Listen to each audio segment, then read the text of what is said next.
Hello, कब से start हुआ?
जो है अगर आ जाए तो इस ठीक है।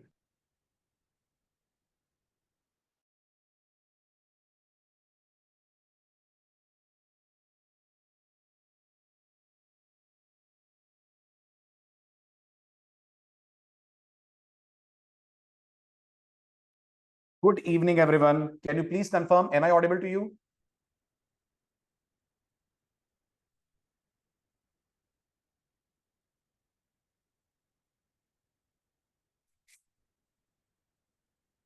Screen visible है?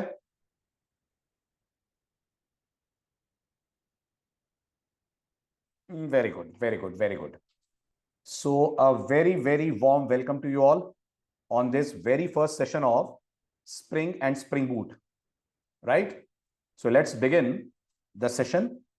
शुरुआत सबसे पहले लेक्चर के एजेंडा से मैं कर रहा हूं कि आज के लेक्चर में हम किन किन चीजों पे डिस्कशन करने वाले हैं, कौन कौन से पॉइंट्स आज के लेक्चर में हम कवर अप करेंगे।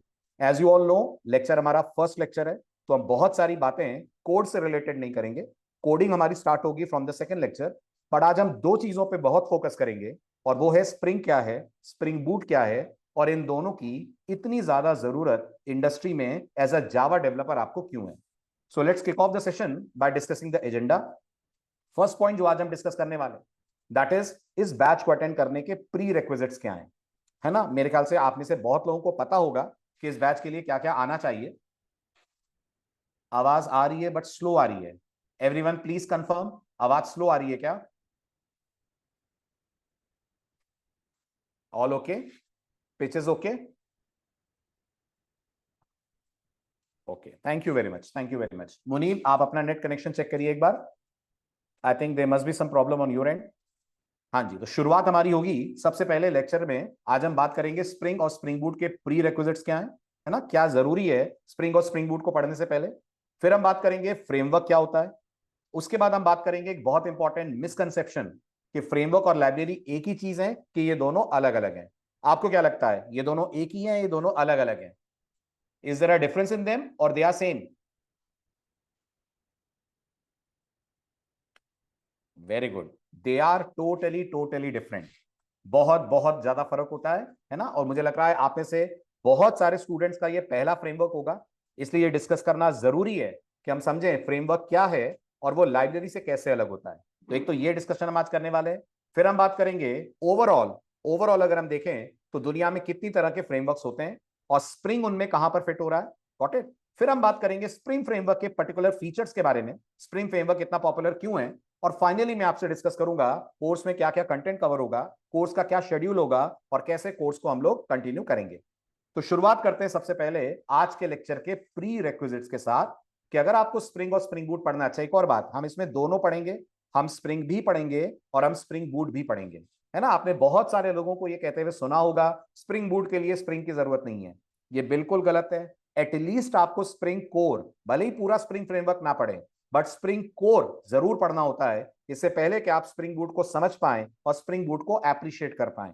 ये बिल्कुल वैसी ही बात है कि बिना कोर जावा के एडवांस जावा पढ़ी जा सकती है? नहीं पढ़ी जा सकती है। सिमिलरली बिना स्प्रिंग फ्रेमवर्क के बेसिक्स के हम नहीं पढ़ सकते हैं स्प्रिंग बूट, क्योंकि स्प्रिंग बूट हमारे लिए बहुत कुछ ऑटोमेट कर देता है, बहुत कुछ ऑटोमेटिकली लोड कर देता है जो हमें पता ही नहीं चलता, और हम एप्रिशिएट ही नहीं कर पाएंगे कि स्प्रिंग बूट के क्या बेनिफिट्स हैं जब तक हमको स्प्रिंग फ्रेमवर्क की तरफ से किस तरीके से चीजें हैंडल होती हैं इसका आइडिया ना हो। तो हम बस 10% इस कोर्स में स्प्रिंग फ्रेमवर्क के बारे में बात करेंगे, वो जरूरी है, और बाकी पूरा 90% कोर्स हमारा स्प्रिंग बूट और उससे रिलेटेड चीजों पे फोकस रहेगा।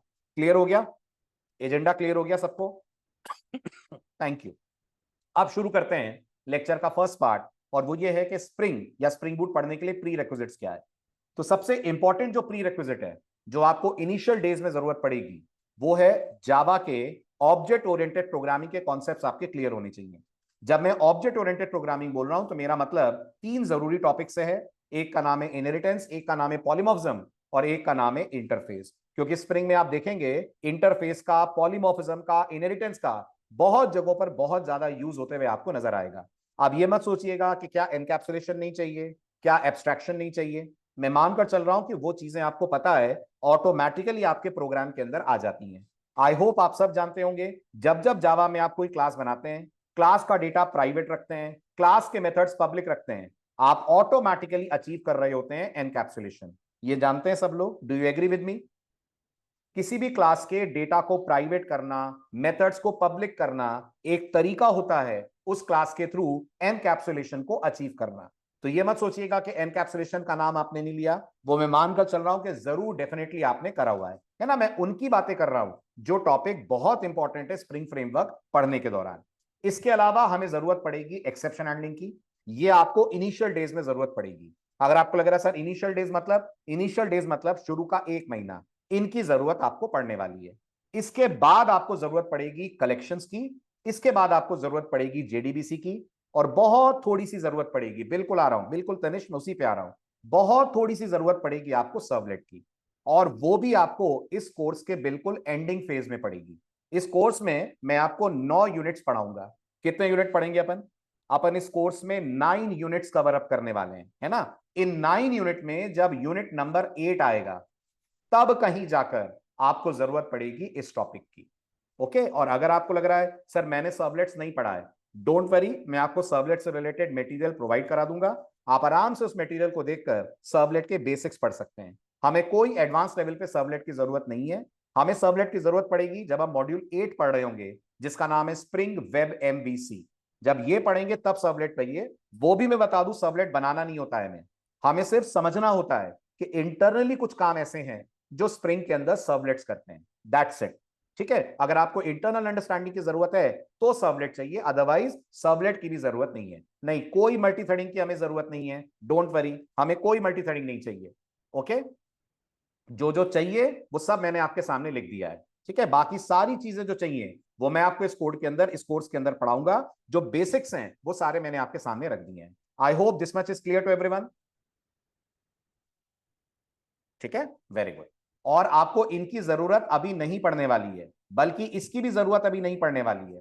तो आपके पास आराम से 1-1.5 महीना है, आप इन चीजों को इजीली इस 1-1.5 महीने में कवर अप कर सकते हैं और इस बैच को फॉलो अलोंग कर सकते हैं। अभी कम से कम 1 महीने तक हमें सिर्फ और सिर्फ जरूरत पड़ेगी ऑब्जेक्ट ओरिएंटेड प्रोग्रामिंग के कॉन्सेप्ट्स की, इनहेरिटेंस के कॉन्सेप्ट की, पॉलीमॉर्फिज्म के कॉन्सेप्ट की और इंटरफेस के कॉन्सेप्ट की, दैट्स इट।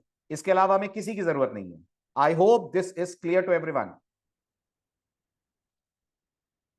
क्लियर? ठीक है, चलिए। नई जरूरत है जावा डबल ई की। ओके प्रांशु, जावा डबल ई के सिर्फ सर्वलेट की जरूरत है, वो भी छोटे से पार्ट की। वो भी तब जरूरत है जब हम यूनिट नंबर 8 पे जाएंगे। ओके, चले आगे। ऋषिकेत, मैं ये सारी चीजें लास्ट में डिस्कस कर लूं। हम इस कोर्स में क्या क्या कवर अप करेंगे, क्या क्या यूनिट्स आएंगे, वो सब मैं लास्ट में आपसे शेयर करूंगा, डोंट वरी एट ऑल। बिल्कुल बिल्कुल, मैं रिवाइज नहीं, मैं आपको रिकॉल कराऊंगा जगमीत। आप मेरे से डाउट्स पूछ सकते हैं, आप मेरे से पूछ सकते हैं कि सर ये चीज पॉलीमॉर्फिज्म में कैसे अप्लाई हो रही है, तो मैं आपको रिकॉल करा दूंगा। बट आई विश कि आपने ये पढ़ा हो, है ना। जैसे जावा में इनहेरिटेंस करते हैं तो एक्सटेंड्स कीवर्ड लगता है, लगता है ना, लगता है ना। तो मैं मानकर चल रहा हूं कि आपको ये पता है कि जावा में इनहेरिटेंस करते हैं तो एक्सटेंड्स लगता है, अगर क्लास क्लास को इनहेरिट कर रही है, और अगर क्लास इंटरफेस को कर रही है तो क्या लगता है? अगर क्लास इंटरफेस को कर रही है तो इंप्लीमेंट्स लगता है। तो एटलीस्ट सिंटेक्सेस आपको पता होनी चाहिए, मेरे कोड में वो कैसे फिट हो रहे हैं ये मैं आपको क्लियर करता हुआ चलूंगा। Okay, is this clear now? है ना। और अगर आपको लग रहा है कि आपके ये कॉन्सेप्ट्स वीक हैं, आपने नहीं पढ़े हैं, तो SCA लाइव चैनल पे जावा का एक वन शॉट डला हुआ है जो जावा के इन सारे कॉन्सेप्ट्स को कवर कर रहा है, पूरे ऊप्स बेसिक्स उसके अंदर है। आप उसको पढ़ लीजिए, 7 आवर्स का वो वीडियो है, उससे आपको ये सारे कॉन्सेप्ट्स क्लियर हो जाएंगे। ओके, अब तो क्लियर है, अब तो चलूं आगे। नहीं, जावा के नए फीचर्स की जगमीत मॉड्यूल 1 में जरूरत नहीं है, मॉड्यूल 2 में हमें जरूरत पड़ेगी जब हम डिस्कस करेंगे जावा के नए फीचर्स। लेमडास की जरूरत पड़ेगी, फंक्शनल इंटरफेस की जरूरत पड़ेगी, वो मॉड्यूल 2 की बात है, मॉड्यूल 1 में किसी की जरूरत नहीं है। ओके, चलें आगे। Definitely you will get the recordings, ये सारी बातें हम लोग लास्ट में करेंगे Rishikesh, don't worry.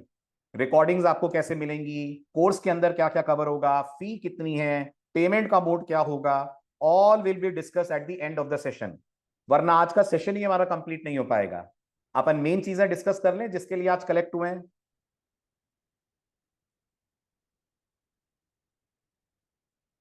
Shell I continue? Great, चलिए आगे बढ़ते हैं अब, है ना। ये सारे डिस्कशंस लास्ट में अपन करेंगे जो नॉन टेक्निकल डिस्कशन है।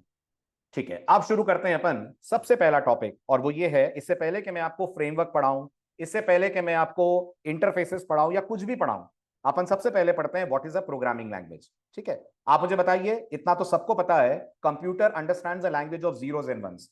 क्या मैं सही कह रहा हूं? Computer understands the language of zeros and ones, correct. अब कंप्यूटर तक अपनी बात पहुंचाने के लिए आपको एक कम्युनिकेशन मीडियम चाहिए, आपको एक माध्यम चाहिए, and we all know that communication medium is nothing but programming language. यानी हर प्रोग्रामिंग लैंग्वेज ब्रॉडली देखें तो एक ही काम करती है, इंसानों का मशीनों से कम्युनिकेशन कराती है। यस और नो? हर प्रोग्रामिंग लैंग्वेज ब्रॉडली एक ही काम करती है, ह्यूमंस का मशीन के साथ कम्युनिकेशन कराती है। यस और नो? तो जवाब है बहुत बड़ा वाला यस, राइट। और हर प्रोग्रामिंग लैंग्वेज आपको प्राइमरीली दो चीजें देती है। एक होता है सिंटेक्स। आई होप सब लोग जानते हैं सिंटेक्स का मतलब क्या होता है। सिंटेक्स का मतलब होता है प्रोग्रामिंग के रूल्स एंड रेगुलेशन। अगर मैं हिंदी या इंग्लिश की बात करूं तो हिंदी और इंग्लिश में जिसे आप ग्रामर बोलते हैं उसे हम प्रोग्रामिंग की दुनिया में सिंटेक्स बोलते हैं। तो क्या जावा में सिंटेक्स होता है कि मेथड के नाम के बाद पैरेंथेसिस लगेगा? यस और नो? क्या जावा में ये सिंटेक्स होता है कि एरे के नाम के साथ स्क्वायर ब्रैकेट लगेगा? यस और नो? क्या जावा में सिंटेक्स होता है हर ओपनिंग ब्रेस का करस्पॉन्डिंग क्लोजिंग ब्रेस लगाया जाएगा? यस और नो? ये सब जावा में सिंटेक्सेस होते हैं, राइट। दूसरी चीज जो आपको एक लैंग्वेज देती है, जिसमें मैंने देखा है बहुत सारे लोग कंफ्यूज होते हैं और इंटरव्यू में दिक्कत हो जाती है जब इंटरव्यूअर पूछता है सिमेंटिक्स क्या होते हैं। लोग कहते हैं हर स्टेटमेंट के एंड में सेमीकोलन आए ये सिमेंटिक है। जी नहीं, हर स्टेटमेंट के एंड में सेमीकोलन आए ये सिमेंटिक नहीं है, ये जावा का सिंटेक्स है। सिमेंटिक का मतलब होता है आप जो लाइन लिख रहे हैं वो मीनिंग क्या कन्वे कर रही है। अगर वो मीनिंग गलत कन्वे कर रही है तो अपन मानते हैं आपकी लाइन में सिमेंटिक एरर है, आपकी लाइन के अंदर सिमेंटिक एरर है। बिल्कुल सही तनिष, वो भी एक एग्जांपल है। मैं थोड़ा और इजी कर देता हूं, थोड़ा सा इंग्लिश पे आपसे बात करता हूं। आप मुझे बताइए, कैट रीड्स न्यूज़पेपर, बिल्ली पेपर पढ़ रही है, क्या ये स्टेटमेंट इंग्लिश में ग्रामेटिकली करेक्ट है?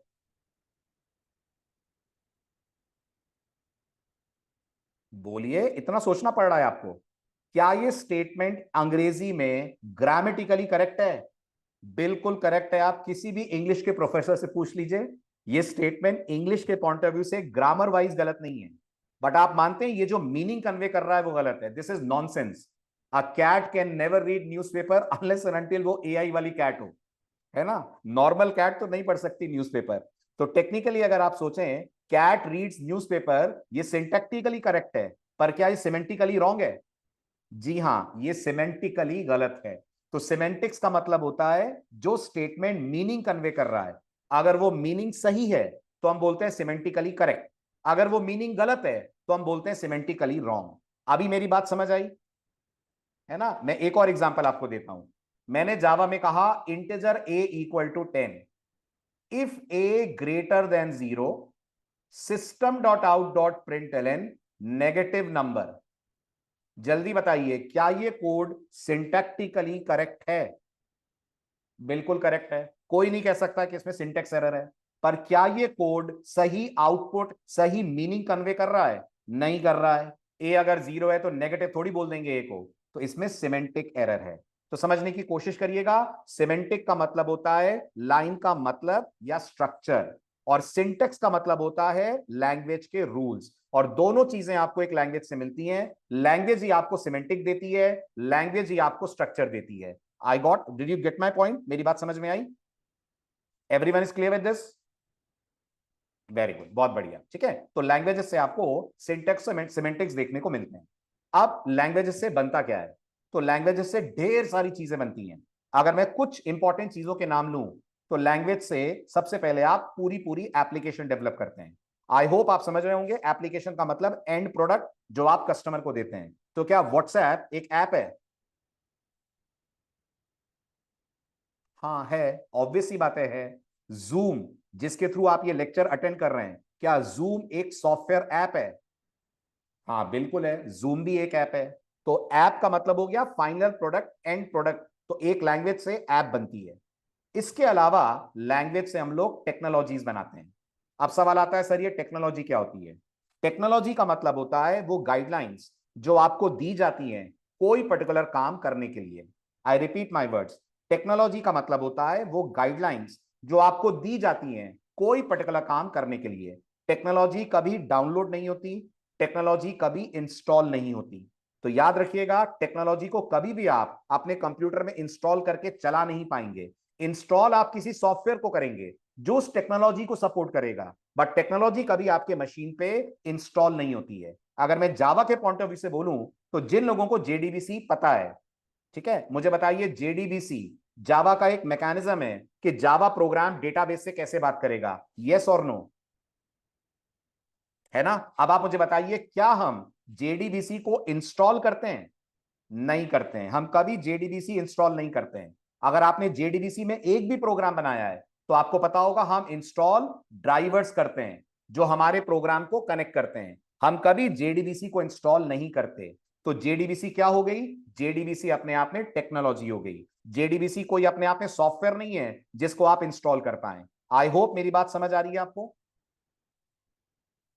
आ रही है ना? Very good. अच्छा, जेडीके, क्या जेडीके एक सॉफ्टवेयर है जो आप इंस्टॉल करते हैं? जी, 100% जेडीके सॉफ्टवेयर है जो हम इंस्टॉल करते हैं। जेडीके को टेक्नोलॉजी नहीं बोलते, जेडीके सॉफ्टवेयर है। लेकिन टेक्नोलॉजी कौन है? टेक्नोलॉजी वो है जिसमें कॉन्सेप्ट्स होते हैं, आप उन कॉन्सेप्ट्स को सीख कर कोई टास्क करते हैं। बट जेडीबीसी आपको कभी भी इंस्टॉलेशन का मौका या इंस्टॉलेशन का ऑप्शन नहीं देती है। I hope this is also clear. Clear है? ठीक है। तो एआई क्या है? क्या लग रहा है आपको? एआई सॉफ्टवेयर है, एआई टेक्नोलॉजी है? यस, एआई टेक्नोलॉजी है। चैट जीपीटी सॉफ्टवेयर हो सकता है, मिड जर्नी सॉफ्टवेयर हो सकता है, लेकिन एआई कोई सॉफ्टवेयर नहीं है जो आप इंस्टॉल कर लें। AI is a concept, is a technology, जिसको यूज करके बहुत सारे सॉफ्टवेयर बनते हैं जिनको आप अपने डिवाइस में यूज करते हैं अलग अलग एक्टिविटीज परफॉर्म करने के लिए। आई होप टेक्नोलॉजी और ऐप का डिफरेंस क्लियर हुआ होगा। क्लियर? तो एआई टेक्नोलॉजी और चैट जीपीटी ऐप, हाँ के ना? एआई टेक्नोलॉजी और चैट जीपीटी ऐप, यस और no? Yes, 100% yes. Right, very good. अब बात करते हैं what are libraries and what are framework. But इससे पहले कि मैं आपको लाइब्रेरी और फ्रेमवर्क बताऊं, छोटा सा एक डिस्कशन और कि दुनिया में प्रोग्रामिंग लैंग्वेजेस के कुछ एग्जाम्पल क्या हैं।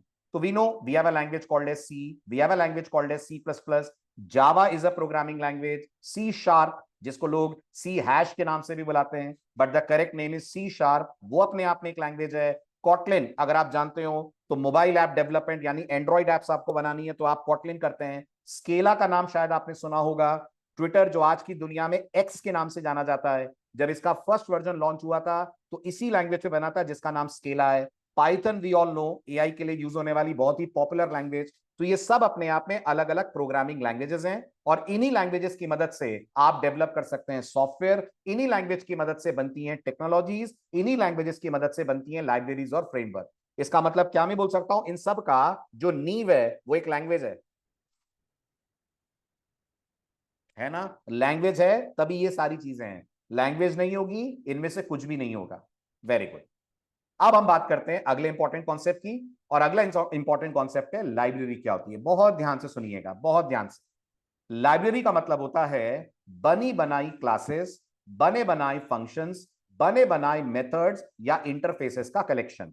I repeat my words, library का मतलब होता है बनी बनाई क्लासेस, बने बनाए मेथड्स, बने बनाए इंटरफेसेस का कलेक्शन। अगर आपको लग रहा है बना बनाया मतलब, बना बनाया मतलब जो आपको लैंग्वेज की तरफ से मिलता है, आपको बनाना नहीं पड़ता, आपको सिर्फ उसे अपने कोड के अंदर यूज करना पड़ता है। उदाहरण के तौर पे, क्या जावा के पास मैथ नाम की क्लास मौजूद है? बताइए, जावा मैथ नाम की क्लास देती है? क्या इस मैथ नाम की क्लास के पास पाव नाम का मेथड मौजूद है? बिल्कुल मौजूद है। तो जब जावा में मुझे पावर कैलकुलेट करनी है, मुझे अपनी तरफ से कोई बिल्कुल आ रहा हूं विक्की, बिल्कुल सही डाउट आपने उठाया है, आ रहा हूं मैं उस पर। ठीक है, मैथ डॉट पाव जब मैं लिखूंगा तो मुझे सिर्फ पाव को कॉल करना है ना, मुझे पाव बनाना तो नहीं है ना। क्यों मैं कह सकता हूं कि पाव एक प्री डिफाइंड मेथड है? क्या बोलते हो, क्या मैं कह सकता हूं पाव एक प्री डिफाइंड मेथड है ना? तो लाइब्रेरी का मतलब होता है बने बनाई क्लासेस, बने बनाए मेथड जो आप अपने कोड के अंदर अलग अलग टास्क करने के लिए यूज करते हैं। इसी तरह से मुझे बताइए, अगर आपने जावा में कलेक्शंस पढ़ा है तो क्या एरे लिस्ट एक बनी बनाई क्लास है? हाँ, एरे लिस्ट बनी बनाई क्लास है जिसको आप यूज कर सकते हैं बहुत सारा डेटा स्टोर करने के लिए। क्या जावा में स्ट्रिंग एक बनी बनाई क्लास है? हाँ, जिसके अंदर आप मल्टीपल कैरेक्टर्स रख सकते हैं। तो ये जो क्लासेस और इनके मेथड्स आपको मिलते हैं, इनके कलेक्शन को अपन लोग बोलते हैं लाइब्रेरी। आप दिमाग में एक डाउट आएगा, अगर आपने जावा अच्छे से पढ़ी है तो विक्की ने जैसे क्वेश्चन पूछा आपके दिमाग में भी आएगा कि सर ये तो मैंने जावा में पैकेजेस सुने, जब मैंने जावा पढ़ी थी तो मुझे बताया गया था पैकेज का मतलब होता है collection of pre defined classes. फिर मैं बोलता हूं जावा डॉट यूटिल अपने आप में एक पैकेज है, फिर मैं बोलता हूं जावा डॉट लैंग अपने आप में एक पैकेज है। तो सर क्या लाइब्रेरी और पैकेज सेम ही होते हैं? नहीं, सुनना ध्यान से। Library is equal to collection of multiple packages, यानी खूब सारे पैकेजेस का कलेक्शन अपने आप में बन जाती है एक लाइब्रेरी। तो अब आप मुझे बताइए, यस और नो में जवाब देना, क्या जावा डॉट यूटिल अपने आप में एक पैकेज है? जल्दी, यस और नो है। क्या जावा डॉट लैंग ये भी अपने आप में एक पैकेज है? हाँ है। जावा को अगर डेटाबेस से बात करनी है तो जावा डॉट एसक्यूएल, क्या ये भी अपने आप में एक पैकेज है? तो जवाब है हाँ है। आप मुझे बताइए, सारे पैकेज, गौर से सुनना, ये सारे पैकेज आपको जेआरई का पार्ट बनाकर जावा देती है? ये सारे पैकेजेस आपको ऑटोमेटिकली मिल जाते हैं ना जब आप जेडीके को इंस्टॉल करते हैं? तो ये जो जेआरई है ना, ये इसके सारे पैकेजेस को अपने अंदर रखती है। तो आप कह सकते हो इन पैकेजेस का कलेक्शन अपने आप में जेआरई है। याद करो, आप जावा के बेसिक्स आपने यही पढ़ा है ना कि जेआरई हमें लाइब्रेरीज देती है, और लाइब्रेरीज के अंदर बने बनाए पैकेजेस होते हैं, और पैकेजेस के अंदर बने बनाए मेथड्स होते हैं, क्लासेस होती हैं। एम आई राइट? तो विकी, डाउट दूर हुआ? डाउट दूर हुआ? अगर मैं इसका एक रियल वर्ल्ड एग्जांपल दूं ना, इसको समझो। एक बुक, समझना, एक बुक अपने आप में एक क्लास हो गई, है ना? तुमने बहुत सारी बुक्स, मल्टीपल बुक्स उठाकर एक बुक शेल्फ में रख दी। ये बुक शेल्फ अपने आप में क्या हो गया विकी? एक बुक एक क्लास है। तुमने एक बुक शेल्फ में बहुत सारी बुक्स रख दी, ये अपने आप में पैकेज हो गया। ये अपने आप में जावा की नजर में पैकेज हो गया। और मुझे बताओ, वो जो बिल्डिंग है जिसमें बहुत सारे बुक शेल्फ हैं, जिनमें बहुत सारी बुक्स हैं, वो बिल्डिंग क्या हो गई विकी? यस, वो बिल्डिंग अपने आप में लाइब्रेरी हो गई। So what is library? A library is a collection of multiple packages. What is a package? A package is a collection of multiple classes और मल्टीपल मेथड्स जो किसी पर्टिकुलर टास्क को परफॉर्म करने में आपकी हेल्प करें। I hope this is clear to everyone. Clear? Very good. अब अगर मैं जावा के अंदर कुछ पैकेजेस या लाइब्रेरीज के एग्जांपल लूं, तो क्या जावा अपने साथ कुछ पैकेजेस लाती है जो आपको इंस्टॉल नहीं करने पड़ते, आपको बने बनाए मिलते हैं? तो आपका जवाब होगा यस, बिल्कुल लाती है। आप जावा के बेसिक्स याद करिए तो जेडीके ढेर सारे प्री डिफाइंड पैकेजेस लेकर आता है, राइट? उसमें एक जावा डॉट यूटिल है, जावा डॉट लैंग है, फाइल हैंडलिंग करनी है तो जावा डॉट आईओ है। ये सारे पैकेजेस आप डाउनलोड करते हैं या ये सारे पैकेजेस आपको बने बनाए मिलते हैं? ये सारे पैकेजेस आप डाउनलोड करते हो या बने बनाए मिलते हैं? तो जवाब है बने बनाए मिलते हैं। डाउनलोड कुछ थोड़ी करना है, ये प्री इंस्टॉल्ड आते हैं जब हम अपने सिस्टम में जेडीके या जेआरई करते हैं इंस्टॉल। लेकिन जावा में इतना सारा काम होता है इंडस्ट्री में कि हर काम को करने का पैकेज या लाइब्रेरी आपको जेडीके नहीं देता। एग्जाम्पल के तौर पे, क्या हम जावा से ईमेल्स भेज सकते हैं? जवाब है बिल्कुल भेज सकते हैं। पर अगर आपको जावा से ईमेल भेजना है तो आपको एक लाइब्रेरी यूज करनी है जिसका नाम होता है अपेचे कॉमन्स। और अपेचे कॉमन जेडीके का पार्ट नहीं है। जो लाइब्रेरीज जेडीके का पार्ट नहीं होती हैं उनको हम लोग बोलते हैं थर्ड पार्टी लाइब्रेरी। इन्हें आप अलग से डाउनलोड करके अपने एप्लीकेशन के अंदर कॉन्फ़िगर करते हैं, फिर आप इनको यूज कर पाते हैं। ऐसे ही अगर मुझे जावा से एसएमएस भेजना है तो मैं ट्विलियो, ये कंपनी का नाम भी है, मैं ट्विलियो की लाइब्रेरी यूज करूंगा जिससे मैं अपने कोड के थ्रू एसएमएस भेज पाऊंगा। और ट्विलियो भी जेडीके का पार्ट नहीं होता, अपेचे कॉमन्स भी जेडीके का पार्ट नहीं होता। इसी तरह से अगर मुझे जावा के प्रोग्राम से पीडीएफ फाइल्स को पढ़ना है, पीडीएफ जानते हैं ना, एडोब का एक बहुत पॉपुलर फॉर्मेट, तो अगर मुझे जावा के प्रोग्राम से पीडीएफ फाइल पढ़नी है, वो भी जावा के पास कोई क्लास नहीं है जो मुझे पीडीएफ फाइल पढ़ के दे दे। उसके लिए मैं यूज करूंगा जावा की एक लाइब्रेरी जिसका नाम है आई टेक्स्ट। और ये सारी लाइब्रेरीज आपको डाउनलोड करनी पड़ेंगी, डाउनलोड करके आप इनको यूज करेंगे। और आई होप आपने सुना होगा, जब कोई लाइब्रेरी जावा में आप डाउनलोड करते हैं, एक्चुअल में आप लोग डाउनलोड करते हैं जार फाइल्स। कौन सी फाइल्स डाउनलोड करते हैं? जार फाइल्स डाउनलोड करते हैं। इनकेस आपको लग रहा है sir what does jar stand for, jar stands for Java archive. Jar का फुल फॉर्म होता है जावा आर्काइव। इसका मतलब अपेचे वालों ने एक जार फाइल बनाई है जिसमें खूब सारी क्लासेस हैं जिनकी मदद से हम मेल भेज पाएंगे। हाँ के ना?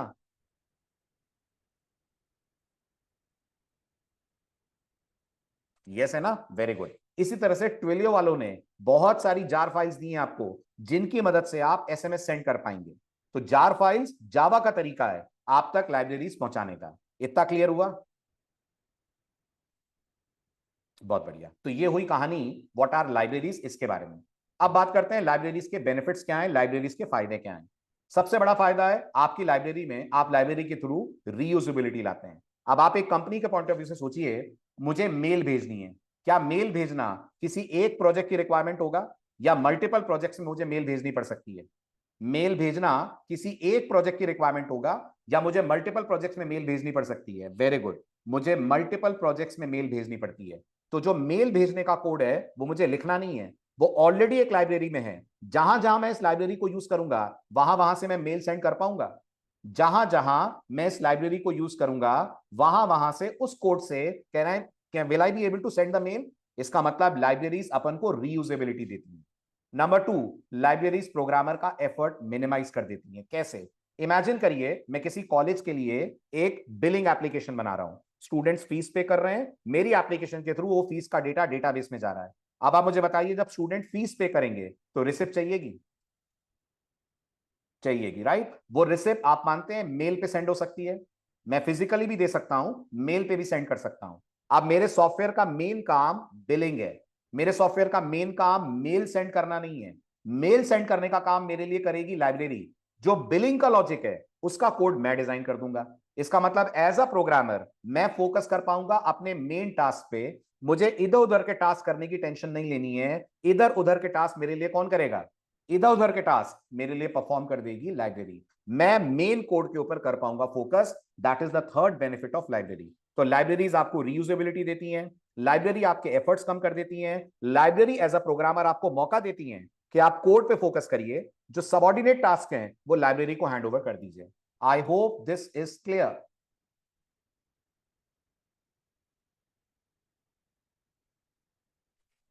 इंटरैक्शन मुझे सबसे चाहिए, एवरीवन प्लीज रिस्पॉन्ड, तभी मैं समझ पाऊंगा बैच की पेस क्या सेट करनी है।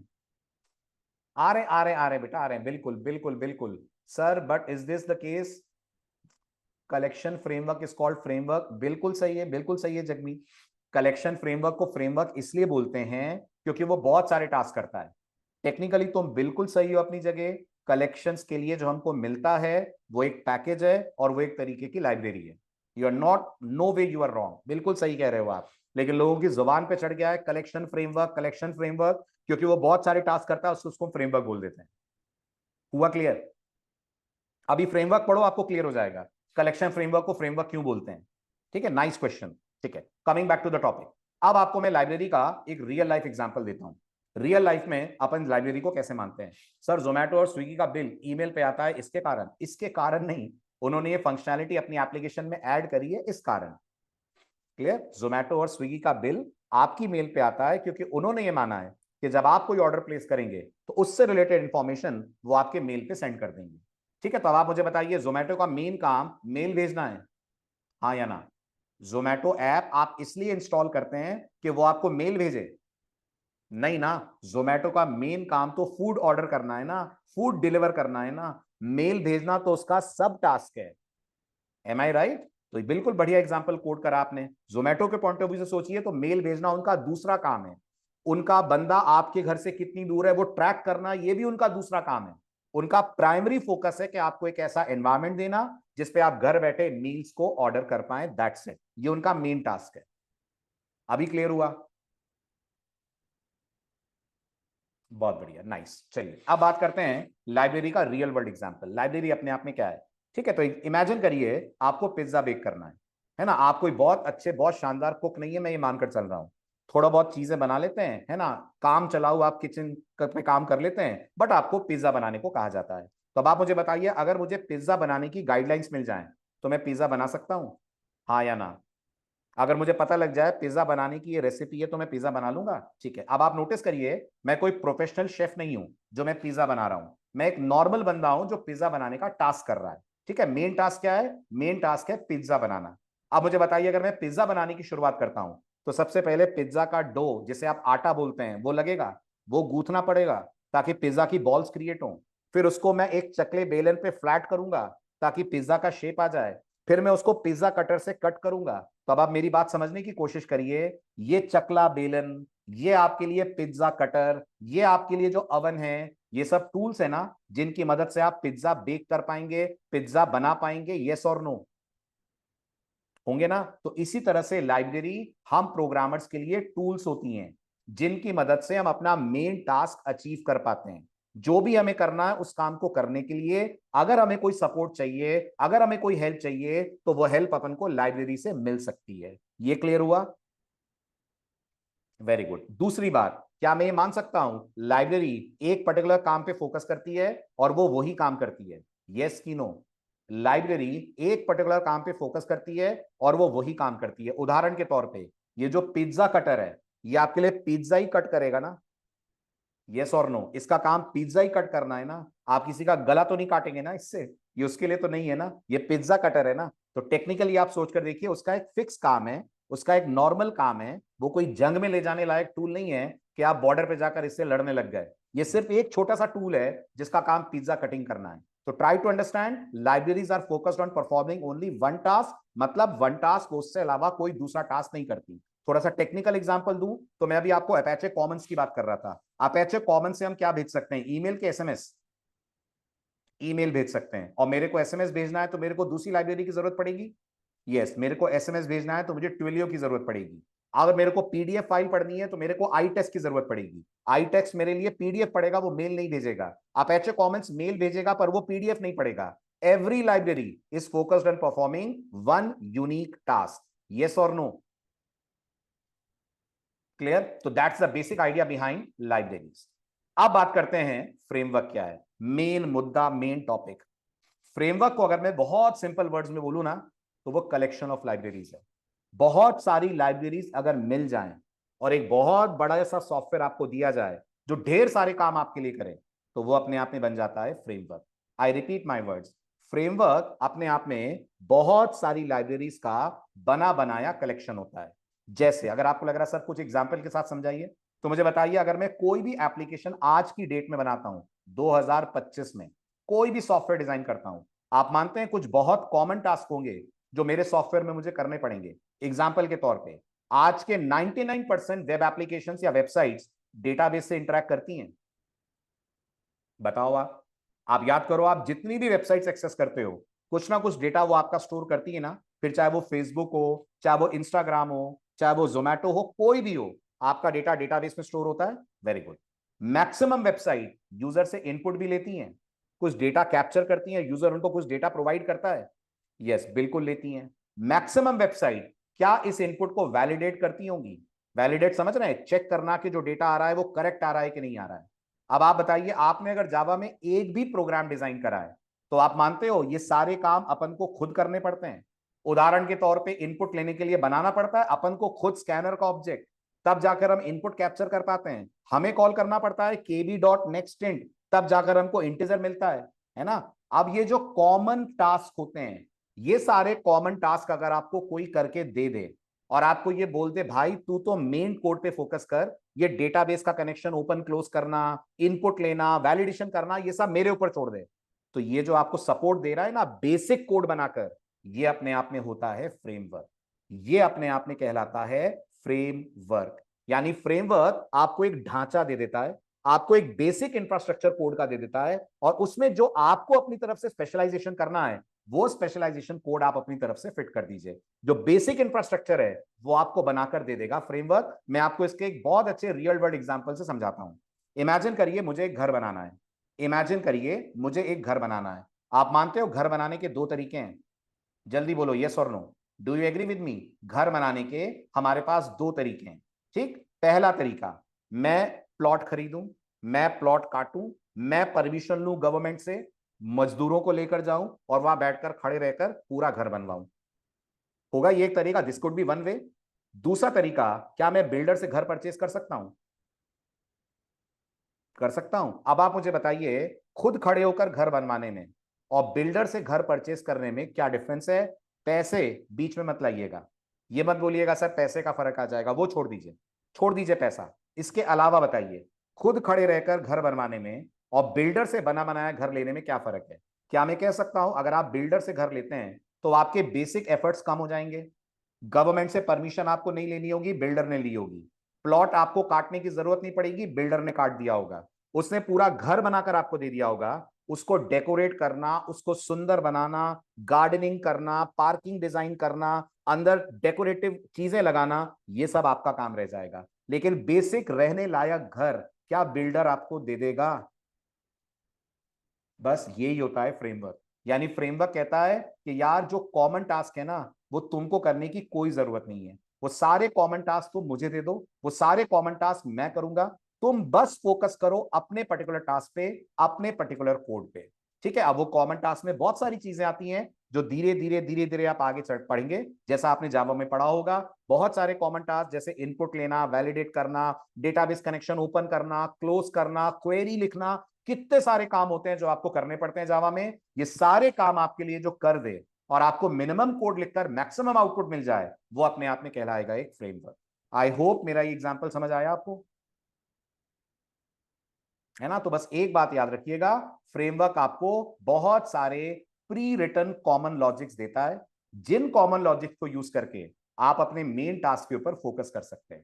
Got it. अब कलेक्शंस को फ्रेमवर्क क्यों बोलते हैं, जगमीत के सवाल पे आते हैं। क्योंकि कलेक्शंस आपको बहुत सारे कॉमन लॉजिक्स बने बनाए देता है। जिन्होंने कलेक्शंस पढ़ा है, आप मुझे बताइए, क्या कलेक्शंस में ऐड होता है? क्या हम उसके अंदर डेटा ऐड कर पाए? बिल्कुल होता है। क्या कलेक्शंस के पास गेट होता है कि हम डेटा फेच कर पाए? बिल्कुल होता है। रिमूव होता है कि डेटा डिलीट कर पाए? बिल्कुल होता है। सॉर्ट होता है कि हम डेटा को सॉर्ट कर पाए? बिल्कुल होता है। ये सारे काम हमें बने बनाए कलेक्शंस की तरफ से मिलते हैं, इसलिए लोग उसको कहते हैं इट्स अ फ्रेमवर्क। टेक्निकली वो फ्रेमवर्क नहीं है। टेक्निकली आप बोल सकते हैं कलेक्शन java.util पैकेज की तरफ से दी गई वो क्लासेस हैं जो आपके डे टू डे एक्टिविटी को सिंप्लीफाई करती हैं regarding storage of data, regarding retrieval of data, regarding update delete of data. क्या कहना है आपका, क्लियर हुआ? कलेक्शन को फ्रेमवर्क क्यों बोलते हैं? यूं कह दो बड़ा चढ़ा कि उसको फ्रेमवर्क बोलते हैं। वो टेक्निकली फ्रेमवर्क जैसा काम तो करता है, बट टेक्निकली वो अपने आप में फ्रेमवर्क नहीं कहलाएगा। हुआ क्लियर? आई बात समझ? चले आगे। अब देखो मैं आपको फ्रेमवर्क क्या करता है इसका एग्जांपल देता हूं। इस कोड को देखकर बताइए, पहचान रहे हैं कोड क्या कर रहा है? जल्दी फटाफट, ये कोड क्या है? ये कोड जेडीबीसी का कोड है। Very good. और ये डेटाबेस में रिकॉर्ड सेव कर रहा है। अब आपने थोड़ा भी अगर जेडीबीसी पढ़ा हो तो आप मानते हो जेडीबीसी में मुझे as a programmer driver load करना पड़ता है, हाँ के ना? हाँ करना पड़ता है। मुझे as a programmer connection open करना पड़ता है। मुझे एज अ प्रोग्रामर क्वेरी लिखनी पड़ती है। मुझे एज अ प्रोग्रामर उस क्वेरी का रिजल्ट प्रोसेस करना पड़ता है। और लास्ट में कनेक्शन बंद भी मुझे ही करना पड़ता है, करना पड़ता है। अब आप देखो स्प्रिंग आपको इसमें क्या फैसिलिटी देगा। ये देखो, ये सारे काम एज अ प्रोग्रामर अपन कर रहे हैं। मैं आपको कोड समझने को नहीं कह रहा हूं। Don't try to understand the code. ऐसा मत सोचिएगा सर जेडीबीसी तो मैंने पढ़ा ही नहीं। मैं जेडीबीसी पढ़ा ही नहीं रहा हूं। मैं तो आपको कह रहा हूं, आप क्या गिन सकते हैं? ये कम से कम 20 लाइन का कोड है। टॉप टू बॉटम अगर आप गिने, 20 ना भी सही 15 लाइन का तो कोड होगा ये कम से कम, अगर आप गिनने बैठे तो। अब आप यही कोड देखिए स्प्रिंग के अंदर कितने आसानी से कर लेंगे। ये रहा इसका स्प्रिंग वर्जन। ठीक है, अब आप मुझे बताओ, इतना तो समझ आ रहा है ना आप सबको जावा के बेसिक से? एक ऑब्जेक्ट बन रहा है, ऑब्जेक्ट के अंदर डेटा स्टोर हो रहा है। डेटाबेस के सारे पांचों स्टेप इस एक कॉल के अंदर इंप्लीमेंट हो गए हैं। कौन सा मेथड कॉल करा है मैंने डेटाबेस के लिए? सिर्फ एक मेथड कॉल करा है मैंने, सेव। मैंने बनाया है या स्प्रिंग ने दिया होगा? मैंने बनाया है या स्प्रिंग ने दिया होगा? ये स्प्रिंग का मेथड है, मैंने नहीं बनाया है। मैंने सिर्फ इसको कॉल करा है और डेटाबेस में जाकर रिकॉर्ड सेव हो गया। अब आप सोचो कंपनी के पॉइंट ऑफ व्यू से क्यों जरूरी है कि आप फ्रेमवर्क पढ़ें। कौन सी कंपनी चाहेगी कि जब इतना सीधा सीधा शॉर्टकट डेटाबेस प्रोग्रामिंग का अवेलेबल है, तो कौन सी कंपनी चाहेगी कि वो आपको प्रोजेक्ट में जेडीबीसी का कोड लिखने को दे? सोच कर देखिए, इतना बड़ा 15 लाइनों का कोड कोई कंपनी नहीं चाहेगी कि आप लिखें। बट द प्रॉब्लम इज, हम जेडीबीसी अगर नहीं पढ़ते हैं तो हमें डेटाबेस के बेसिक्स क्लियर नहीं होते हैं। इसलिए मैंने कहा कि आप जेडीबीसी पढ़ लीजिएगा, हमें अभी जरूरत नहीं है, लास्ट में पड़ेगी जरूरत जब हम इस टॉपिक पे आएंगे, तो आपको और अच्छे समझ में आएगा कि कैसे spring data JPA, spring data JPA spring का एक मॉड्यूल है, कैसे स्प्रिंग डेटा जेपीए आपके लिए डीडीबीसी वाला काम सिंप्लीफाई कर देता है। तो अब आपको समझ में आया फ्रेमवर्क को हम क्यों कहते हैं, कि वो हमें प्री रिटन कॉमन लॉजिक देता है। डेटाबेस में रिकॉर्ड सेव करना क्या एक कॉमन लॉजिक है जो हर एप्लीकेशन को करना पड़ेगा? यस, हर एप्लीकेशन को करना पड़ेगा, वो एक कॉमन लॉजिक है। और वो प्री डिफाइंड कॉमन लॉजिक आपको फ्रेमवर्क्स बने बनाए प्रोवाइड करते हैं। अभी आया समझ, है ना? तो क्या मैं बोल सकता हूं फ्रेमवर्क मेरे कोड को रिड्यूस कर देंगे, बहुत हद तक रिड्यूस कर देंगे, है ना? और जब फ्रेमवर्क मेरे बिहाफ पे कोई कोड चलाएगा तो आप मानते हैं वो 100% करेक्ट चलाएगा, क्योंकि वो तो फ्रेमवर्क का लिखा गया कोड है। गलती होगी भी तो मेरे कोड में होगी, फ्रेमवर्क के तो कोड में नहीं होगी ना। वो तो डेटाबेस से प्रॉपर कनेक्शन ओपन करके बैठ जाएगा। मुझे सिर्फ अगर डिबग भी करना होगा तो अपना कोड चेक करना होगा, कहीं मैंने कुछ गलत पास ना कर दिया हो सेव में, लेकिन उसने जो करा है वो तो 100% उसकी तरफ से करेक्ट होगा। That's the benefit of making use of framework.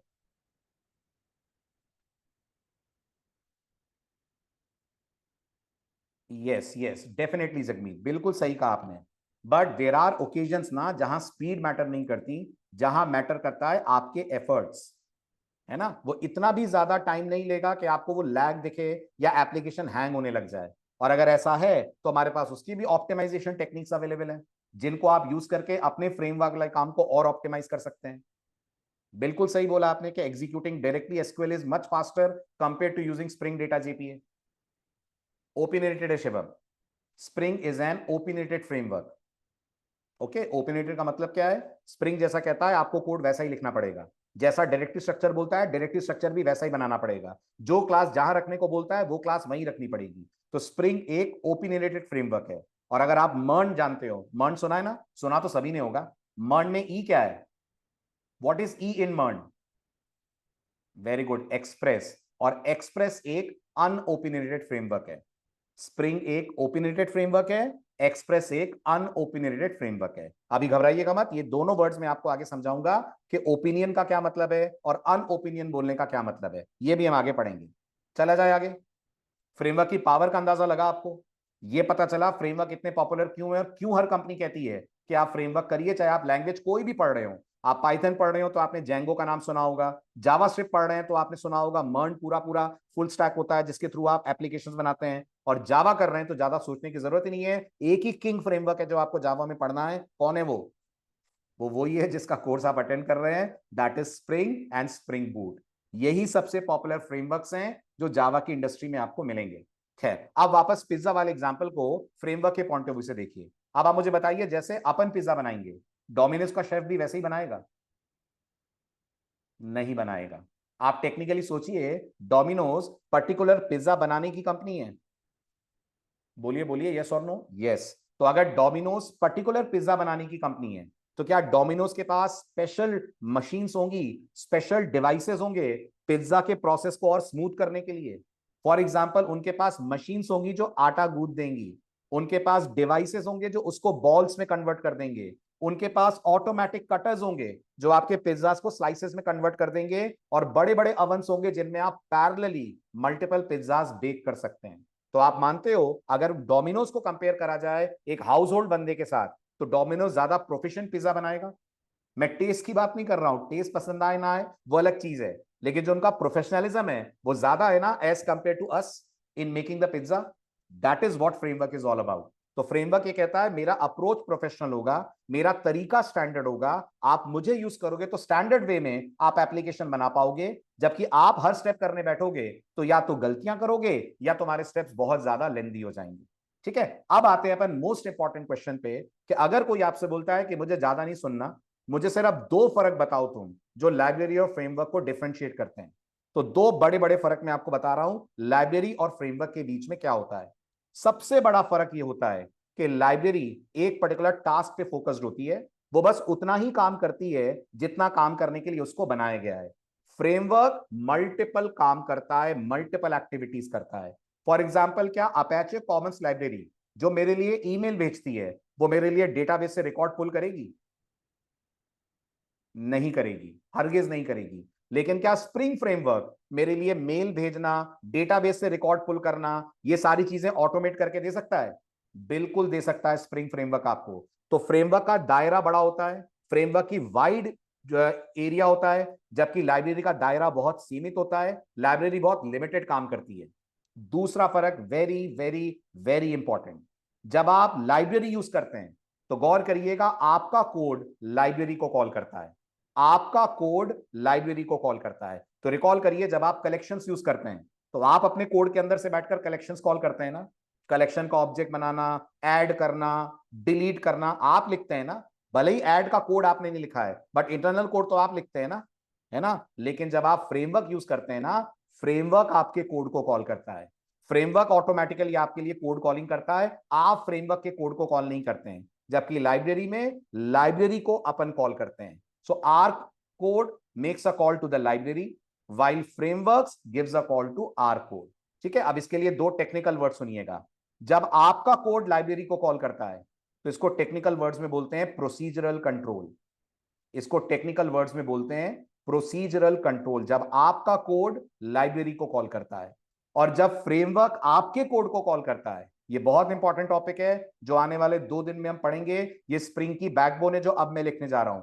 जब फ्रेमवर्क आपके कोड को कॉल करता है तो इसको हम लोग बोलते हैं आईओसी। आईओसी का फुल फॉर्म होता है inversion of control. The word IOC stands for inversion of control, यानी फ्रेमवर्क बोलता है कंट्रोल मेरे हाथ में दे दो, तुम बस बैठ जाओ, जितना बोलूं उतना करना, हर काम तुम्हें करने की जरूरत नहीं है। ठीक है, मतलब क्या मैं बोल सकता हूं framework is like an automatic car, auto driven car जो टेस्ला ने बनाई है। बिल्कुल बैठ जाओ, आपको आपके डेस्टिनेशन पे पहुंचा देगा, बस जैसा कहे वैसा करते रहना अंदर बैठकर।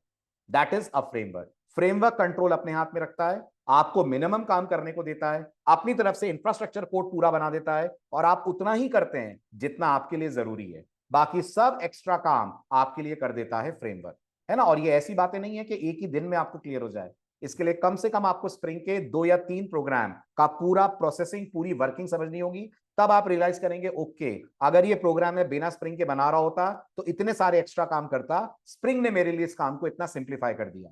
बेसिक डिफरेंस क्लियर हुआ सबको?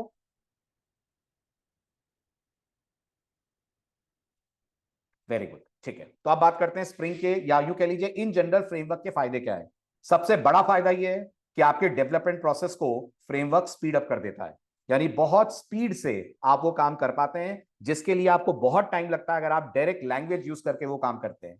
देन फ्रेमवर्क आपको बिल्ट इन सिक्योरिटी फीचर्स देता है। फॉर एग्जाम्पल अगर आप स्प्रिंग यूज करते हैं तो स्प्रिंग के पास स्प्रिंग सिक्योरिटी नाम का मॉड्यूल है जो ऑटोमेटिकली आपके लिए टोकन जनरेट कर देगा, ऑटोमेटिकली आपके लिए लॉगिन वाले पूरे प्रोसेस को सिंप्लीफाई कर देगा। जबकि आपने अगर खुद मैन्युअली कभी कोड लिखा हो तो लॉगिन का कोड लिखने में सारे स्टेप हमें लेने पड़ते हैं, इफ लगाओ, एल्स लगाओ, कंडीशन चेक करो, सब हम करते हैं, लेकिन फ्रेमवर्क आपके लिए ऑटोमेटिकली सिक्योरिटी फीचर्स देगा। और सबसे अच्छी बात यह है फ्रेमवर्क आपको एक अच्छा प्रोग्रामर बनाएगा। व्हेन आई से अच्छा प्रोग्रामर, मतलब वो आपको इंडस्ट्री की बेस्ट प्रैक्टिसेस फॉलो करने को बोलता है। That is the main power of a framework. I hope मेरी बात समझ आई, डिफरेंस क्लियर हुआ सबको? ठीक है, अब बस लास्ट पॉइंट लेता हूं मैं। लास्ट पॉइंट हमारा ये है कि फ्रेमवर्क्स मार्केट में कितनी तरह के अवेलेबल हैं। बट इससे पहले कि मैं आपको बताऊं मार्केट में कितनी तरह के फ्रेमवर्क अवेलेबल है, अपन समझने की कोशिश करते हैं किसी भी वेब एप्लीकेशन का बेसिक आर्किटेक्चर क्या होता है। क्योंकि मैं आपको बता दूं स्प्रिंग का सबसे ज्यादा यूज होता है जावा में, वो वेब एप्लीकेशंस बनाने के लिए होता है। तो spring is primarily use for developing web applications in Java. आप समझिए एक वेब एप्लीकेशन बनती है तो उसमें क्या क्या होता है, इसके लिए आपको बिल्कुल टेक्निकली साउंड होने की जरूरत नहीं है, बस समझिए होता क्या क्या है। तो किसी भी वेब एप्लीकेशन में अगर आप डायग्राम समझ पा रहे हो तो कितने पार्ट्स होते हैं? किसी भी वेब एप्लीकेशन में अगर आप डायग्राम समझ पा रहे हो तो 3 पार्ट्स होते हैं। सबसे पहला पार्ट होता है उस वेब एप्लीकेशन का फ्रंट एंड। किससे बनता है? बहुत बेसिक लेवल पे पूछ रहा हूं तो आपका जवाब होगा सर HTML, CSS और जावास्क्रिप्ट से बनता है। इन तीनों से बनता है किसी भी एप्लीकेशन का फ्रंट एंड वाला पार्ट। फिर आता है आपकी एप्लीकेशन का बैक एंड वाला पार्ट, और फिर आता है आपकी एप्लीकेशन का डेटाबेस वाला पार्ट, है ना। अब अगर आप इस काम को बिना फ्रेमवर्क के करते हैं, मैं मान रहा हूं आपने स्प्रिंग नहीं पढ़ा, स्प्रिंग बूट नहीं पढ़ा, आपने सिर्फ कोर जावा और एडवांस जावा पढ़ी है, बस इतना ही आपने पढ़ा है, तो आप ये काम कैसे करेंगे? तो आप मानते हो जो फ्रंट एंड है वो इन तीनों से डेवलप करोगे? यस और नो? करोगे ना। ये जो बैकएंड वाला पार्ट है यहां पर आप सर्वलेट यूज करेंगे। अगर आपको लग रहा सर ये वेब लेयर का मतलब क्या है, वेब लेयर का मतलब ये है जब यूजर फॉर्म फिल करेगा तो यूजर के डेटा को कैप्चर करना। अब यूजर के डेटा को कैप्चर करने के लिए हम लोग बैकएंड पे सर्वलेट यूज करते हैं। तो आप में से कोई अभी पूछ रहा था सर्वलेट्स क्या होते हैं? सर्वलेट जावा के वो प्रोग्राम्स होते हैं जो सर्वर पे रहते हैं और क्लाइंट से आने वाले डेटा को फेच करते हैं, क्लाइंट से आने वाले डेटा को प्रोसेस करते हैं और क्लाइंट को रिस्पॉन्स देने का काम करते हैं। तो अगर मुझे कोई फ्रेमवर्क नहीं आता है तो मुझे ये काम करने के लिए एडवांस जावा पढ़नी पड़ेगी, और मुझे एडवांस जावा में पढ़ना पड़ेगा something which is called as servlet. उसके बाद फिर आपके एप्लीकेशन का बिजनेस लेयर होता है। बिजनेस लेयर का मतलब होता है आपकी एप्लीकेशन का मेन लॉजिक। एग्जाम्पल के तौर पे अगर आप एक बैंकिंग एप्लीकेशन बना रहे हैं तो आप मुझे बताइए पैसे विड्रॉ करना, पैसे जमा करना, इसका कोई कोड होगा? इसके कुछ मेथड्स बनेंगे, विड्रॉ करना, डिपॉजिट करना, अमाउंट ऐड करना, अमाउंट सब्ट्रैक्ट करना बनेंगे, पिन चेंज करना, इन सब के मेथड्स बनेंगे। ये अपने आप में कहलाता है बिजनेस लेयर। अब आप मुझे बताइए अगर आप एक बैंकिंग एप्लीकेशन बना रहे हैं तो उसमें डेटाबेस इन्वॉल्व होगा, यूजर के अकाउंट की डिटेल्स डेटाबेस स्टोर करेगा। तो ये काम करने के लिए आप डेटाबेस वाला कोड लिखेंगे। और जावा में डेटाबेस कोड कैसे लिखते हैं अगर मुझे कोई फ्रेमवर्क नहीं आता? अगर मुझे कोई फ्रेमवर्क नहीं आता तो जावा में डेटाबेस कोड आप लिखते हैं यूजिंग जेडीबीसी, तो मुझे यहाँ प्योर जेडीबीसी का कोड डालना पड़ेगा, इतनी मेहनत करनी पड़ेगी, तब जाकर मैं एक वेब एप्लीकेशन को डिजाइन कर पाऊंगा। अगर मैं सिर्फ और सिर्फ जावा और एडवांस जावा सीखता हूं तब। Got it? लेकिन इंडस्ट्री ऐसे काम नहीं करती। इंडस्ट्री को ये पसंद नहीं है कि आप इतनी सारी चीजें यूज करके एक एप्लीकेशन को डेवलप करें। इंडस्ट्री कहती है इस काम को करने के लिए आप फ्रेमवर्क्स यूज करें। इनमें से हर एक्टिविटी के लिए इंडस्ट्री में एक फ्रेमवर्क मौजूद है। कितनी एक्टिविटी दिख रही है मेनली यहां पर? 3 दिख रही है ना? तीनों एक्टिविटी के लिए इंडस्ट्री में कोई ना कोई फ्रेमवर्क मौजूद है। जैसे जो आपका फ्रंट एंड वाला पार्ट है, आई होप आपने नाम तो सुना होगा, वो लोग एंगुलर के थ्रू कर सकते हैं। हालांकि एंगुलर से ज्यादा पॉपुलर आज कौन है? सब जानते होंगे, वेरी गुड। एंगुलर से ज्यादा पॉपुलर आज आपको मिलेगी रिएक्ट। जो टेक्निकल सेंस में क्या है? जो टेक्निकल सेंस में फ्रेमवर्क नहीं है, वो टेक्निकल सेंस में एक लाइब्रेरी है, क्योंकि उसका एक ही काम है, यूआई डिजाइन करना। रिएक्ट डेटाबेस से बात नहीं करती, रिएक्ट कोई कम्युनिकेशन नहीं करती, वो बस एक बेसिक काम करती है, and that is UI design करना। इसलिए हम बोल सकते हैं रिएक्ट अपने आप में एक लाइब्रेरी है, जो आप सब जानते होंगे फेसबुक ने बनाई है। रिएक्ट का जो क्लोजेस्ट कॉम्पिटिटर है वो एक फ्रेमवर्क है जो गूगल ने बनाया है, जिसका नाम है एंगुलर। तो आपको यूआई बनाना है, कोई नहीं बनाता एचटीएमएल सीएसएस से यूआई। इंडस्ट्री में हर काम यूआई वाला या तो एंगुलर से करेंगे लोग, और या करेंगे यूजिंग रिएक्ट। ये फ्रंट एंड का फ्रेमवर्क हो गया। First point clear? पहली कैटेगरी क्लियर फ्रेमवर्क की।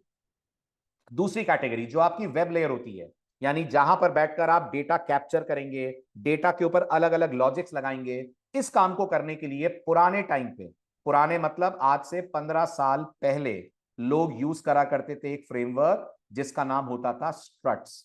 आज की डेट में स्ट्रट्स को मार्केट से हटा दिया है। किसने हटा दिया है? कौन आ गया जिससे स्ट्रट्स हट गया मार्केट से? स्प्रिंग ने हटा दिया है। आज स्प्रिंग इतना पावरफुल है कि स्प्रिंग इस पर्टिकुलर एक्टिविटी का फ्रेमवर्क बन गया है। यानी आज जावा में अगर आपको ये वेब लेयर वाला काम करना है, स्प्रिंग से आप कराएंगे, स्प्रिंग बूट से आप कराएंगे। देन अगर आपको डेटाबेस कम्युनिकेशन करना है, तो एक बड़ा पॉपुलर जावा का फ्रेमवर्क है जिसका नाम होता है हाइबरनेट। आप इससे डेटाबेस कम्युनिकेशन कर सकते हैं। और अगर आपको लग रहा है सर स्प्रिंग कहां फिट हो रहा है, स्प्रिंग इन तीनों में फिट हो रहा है। इसलिए स्प्रिंग के बारे में याद रखना, स्प्रिंग को अपन लोग बोलते हैं फ्रेमवर्क ऑफ फ्रेमवर्क। क्या सुना आपने? Framework of framework. यानी स्प्रिंग एक ऐसा फ्रेमवर्क है जिसमें अलग अलग काम करने के लिए छोटे छोटे बहुत सारे फ्रेमवर्क्स अवेलेबल हैं। उदाहरण के तौर पे मैं आपसे अभी बोल रहा था, यूआई के लिए हम लोग एचटीएमएल सीएसएस जावास्क्रिप्ट या रिएक्ट यूज करेंगे।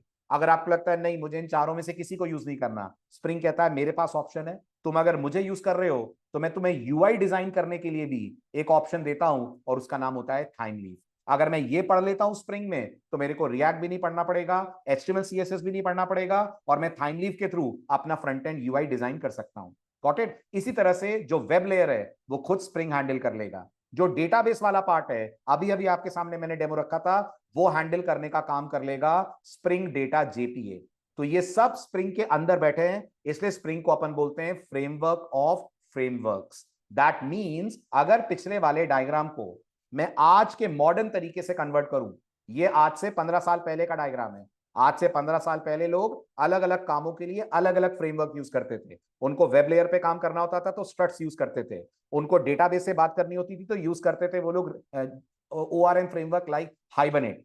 लेकिन आज की डेट में अगर आप चेक करें, हर चीज को आप कर सकते हैं यूजिंग स्प्रिंग। स्प्रिंग से ही आप वेब लेयर बना सकते हैं, स्प्रिंग से ही आप डेटाबेस कम्युनिकेशन कर सकते हैं, स्प्रिंग से आप इवन यूआई भी बना सकते हैं। कैसे बनाते हैं स्प्रिंग से यूआई? क्या नाम था उसका जो स्प्रिंग में आपको यूआई बनाकर देगा? वेरी गुड, उसका नाम है थाइमलीव। आप इसको यूज करिए, आप इससे स्प्रिंग से यूआई डेवलप कर पाएंगे। ठीक, इसलिए मार्केट में सारे फ्रेमवर्क्स का एक ही पेरेंट फ्रेमवर्क है, एक ही किंग फ्रेमवर्क है जावा के डोमेन में, और उसका नाम होता है स्प्रिंग। आप पाइथन वाले से पूछिए, उसके पास 10 चॉइस हैं। वो जैंगो भी पढ़ सकता है, फ्लास्क भी पढ़ सकता है, बहुत सारे फ्रेमवर्क हैं। जावा में कोई चॉइस नहीं है, सिर्फ न्यूमरो उनो एक ही फ्रेमवर्क है जो आपको पढ़ना है, स्प्रिंग और spring boot. I hope this is clear. Difference clear हुआ फ्रेमवर्क के होने और नहीं होने से क्या होता है?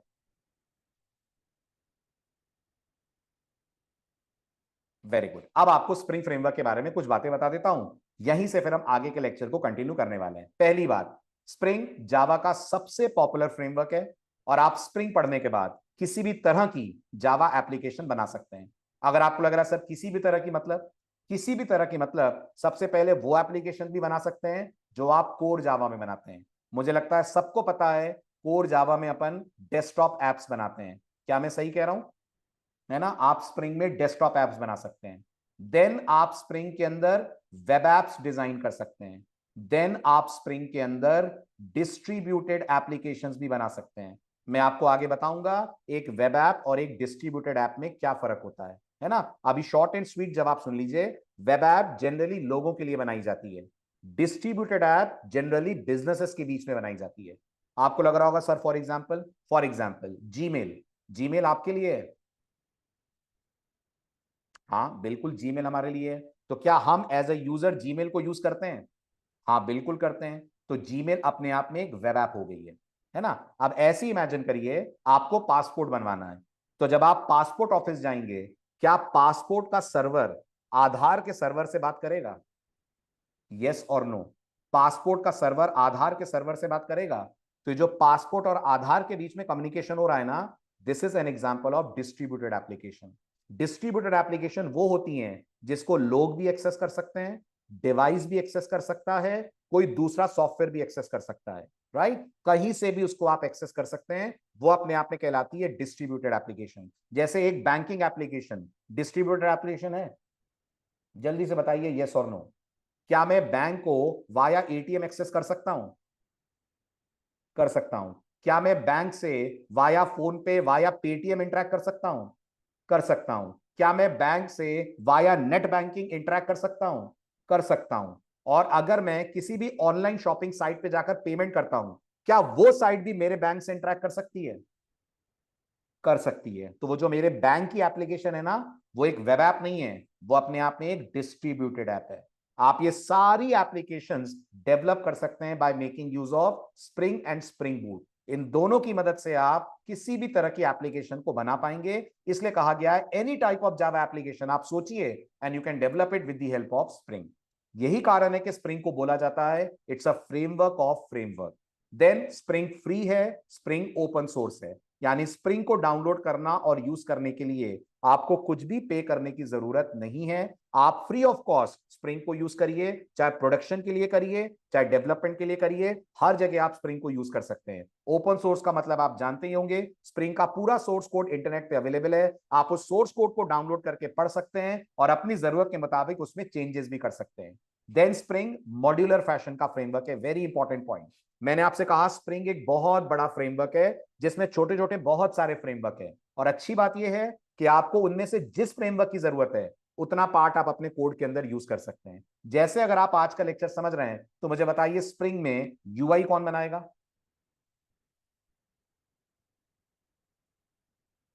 थाइमलीव बनाएगा, बिल्कुल सही। और स्प्रिंग में डेटाबेस से बात कौन करेगा? स्प्रिंग में डेटाबेस से बात करेगा स्प्रिंग डेटा जेपीए, राइट? अब आप सोचिए मुझे अपने प्रोजेक्ट में सिर्फ डेटाबेस वाला पार्ट चाहिए। मैं नहीं चाहता मैं स्प्रिंग से यूआई बनवाऊं। क्या मैं यूआई रिएक्ट से बनवा सकता हूं? बनवा सकता हूं। स्प्रिंग कभी मुझे फोर्स नहीं करेगा कि नहीं तुमको थाइमलीफ यूज करना ही पड़ेगा, मेरी मर्जी। मैं थाइमलीफ की जगह रिएक्ट यूज कर लूं, डेटाबेस वाला काम मैं स्प्रिंग से करा लूं। इसको बोलते हैं स्प्रिंग मॉड्यूलर है। अलग अलग कामों के लिए अलग अलग फ्रेमवर्क्स हैं और आप उसके थ्रू अपने कोड के अंदर चीजों को यूज कर पाते हैं। ऐसे ही लास्ट ईयर स्प्रिंग ने स्प्रिंग एआई दिया है।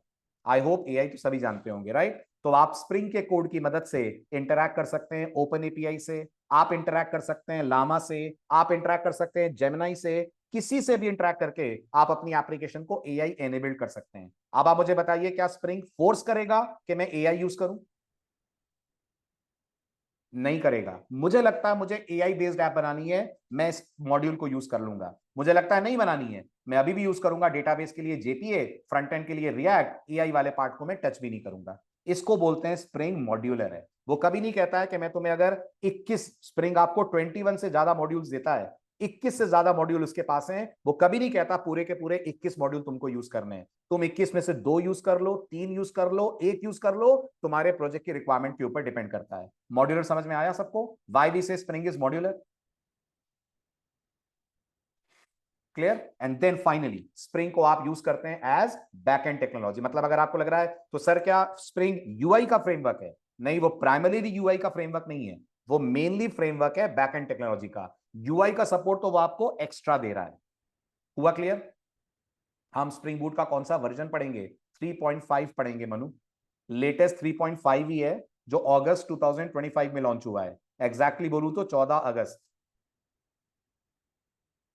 स्प्रिंग और स्प्रिंग बूट दोनों अलग अलग हैं या ये दोनों सेम है? प्रांशु, स्प्रिंग बूट स्प्रिंग का पार्ट है, राइट? पहले अपन स्प्रिंग के बेसिक्स पढ़ेंगे, फिर अपन स्प्रिंग बूट पे जाएंगे। ये जो स्प्रिंग में मॉड्यूल्स है ना, इन्हीं मॉड्यूल में एक मॉड्यूल स्प्रिंग बूट भी है। मैंने क्या बोला? स्प्रिंग में कितने मॉड्यूल है? अगर आपने लेक्चर ध्यान से सुना हो तो आंसर दें।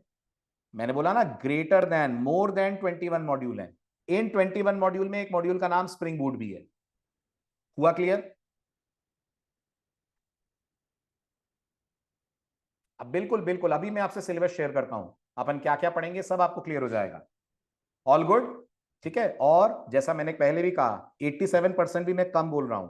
95% कंपनीज जो मार्केट में आज हैं वो सिर्फ और सिर्फ यूज करती हैं जावा के फ्रेमवर्क के तौर पे स्प्रिंग और स्प्रिंग बूट को। एक्चुअली वो स्प्रिंग बूट यूज करती हैं, पर पढ़ने के लिए हमें 10%, जैसा मैंने कहा, स्प्रिंग फ्रेमवर्क की भी जरूरत पड़ेगी। तो मैक्सिमम कंपनीज जो आप इंडस्ट्री में जाकर देखेंगे, वो अगर जावा बेस्ड कंपनी है, जावा डोमेन पे काम करती हैं, they will be making use of spring. हुआ क्लियर? गुड। अब मैं अफरोज सर को हैंड ओवर कर रहा हूं, यहां से वो टेक ओवर कर रहे हैं। वो अब आपको पूरे सिलेबस की डिटेल, ग्रुप आपको कौन सा ज्वाइन करना है, बैच का स्केड्यूल क्या होगा, क्या क्या मॉड्यूल्स होंगे, वो सारी बातें आपसे डिस्कस करेंगे। Right? Just wait for 2 minutes, log out नहीं करिएगा, please wait for 2 minutes. Good evening everyone. आवाज आ रही है मेरी आप सभी को? प्लीज कंफर्म करिए।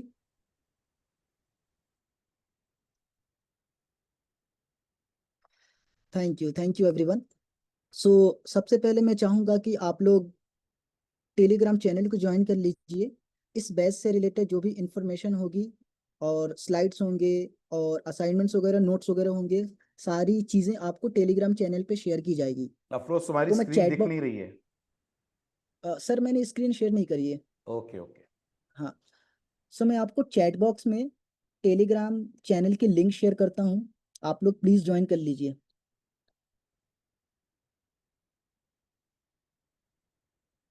ये लिंक है t.me/SCASP2, सॉरी SP2 नहीं, just a minute, SP20। This is the Telegram channel link, आप ज्वाइन कर लीजिए इस लिंक का यूज करके। ऋषिकेत, डेली रिकॉर्डिंग नहीं मिलती है। इन केस अगर आपकी कोई क्लासेस मिस हो जाती है, उसकी रिकॉर्डिंग आपको मिल जाएगी। डेली सेशंस की रिकॉर्डिंग नहीं मिलती है।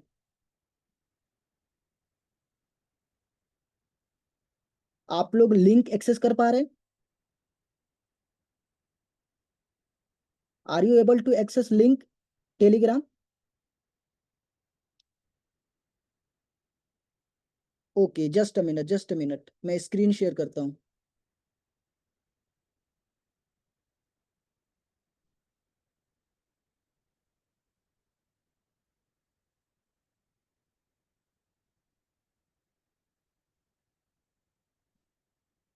मेरी स्क्रीन विजिबल है, प्लीज बताइए। Okay, thank you. सो मैं यहाँ पे मेंशन कर देता हूँ, Telegram channel link t.me/SCASP20।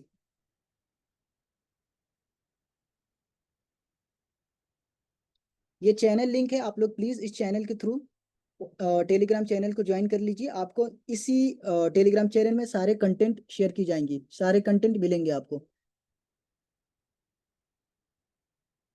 Okay okay, thank you. Second announcement ये है, आपकी जो बैच की डेज है वो रहेगा मंडे, वेंसडे और फ्राइडे।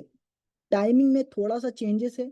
टाइमिंग 8:30 बजे मेंशन किया गया था, लेकिन थोड़ा सा डिले होगा। आई मीन 8:45 PM पे क्लास स्टार्ट होगी। विशाल, मैं सारी चीजें मैं डिस्कस करता हूँ आप लोगों से, प्लीज वेट कर लीजिए। स्टेप बाय स्टेप मैं आपको डिस्कस करता हूँ आपसे, ठीक है? सो मैंने बताया आपको, जो आपकी बैच की डेज रहेंगी, क्लासेस की डेज, वो रहेगा Monday, Wednesday and Friday. Time मैंने आपको बताया, टाइम थोड़ा सा डिले रहेगा, 8:45 PM पे क्लास स्टार्ट हो जाएगी। इन केस अगर आगे पीछे होता है तो आप लोग वेट कर लीजिएगा। ओके, क्लियर हो गया? हाँ जी। अब मैं आपसे सिलेबस वगैरह डिस्कस कर लेता हूँ, just a minute.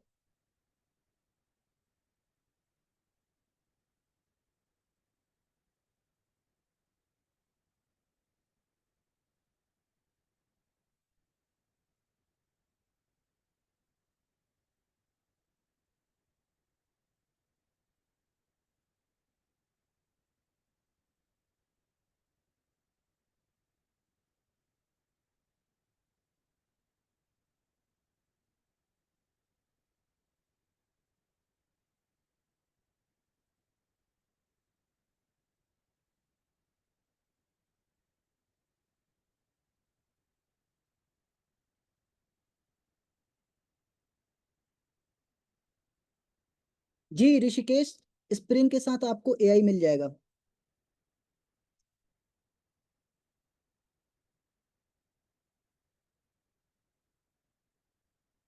We will cover AI in this batch. मुझे पहले कंटेंट सिलेबस शेयर कर लेने दीजिए, जस्ट अ मिनट, थोड़ा सा नेटवर्क प्रॉब्लम है। अमन, ड्यूरेशन 4 मंथ्स का है। स्प्रिंग एंड स्प्रिंग बूट की जो ड्यूरेशन है 4 मंथ्स का है, 3 to 4 मंथ्स लग जाते हैं। ओके,